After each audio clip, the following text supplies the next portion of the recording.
Friends இன்றைக்கி full boil தப்பா தான் சாப்பிட போகிறோம். இங்கே பாருங்கள், அம்மா சமைச்சிட்டு இருந்தாங்க. நான் அம்மாவுக்கு தெரியாமல் தூக்கிட்டு ஓடியாந்துட்டேன். நல்லா இருக்குது. இதேமாரி நாமளும் என்ன பண்ணலாம்னு நினைக்கிறேன்னா, நம்மளும் சமைக்கலான்னு பார்க்குறேன். சாப்பிட்லாமா ஃபுல் பாயில் தப்பாவை? ஃபுல் பாயில் தவா இங்கே இருங்க. சூடாக இருக்குது வேறு. ஃபஸ்ட்டு கொஞ்சம் சாப்பாடு சாப்பிட்ருவோம், அப்போ தான் நல்லாயிருக்கும்.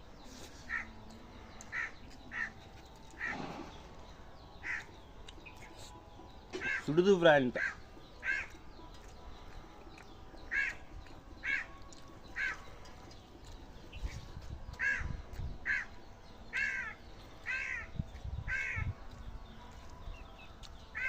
அம்மா சமையல் அம்மா சமையல் அம்மா சமையல் அம்மா சமையல் தான். செம்ம டேஸ்ட்டு. அதாவது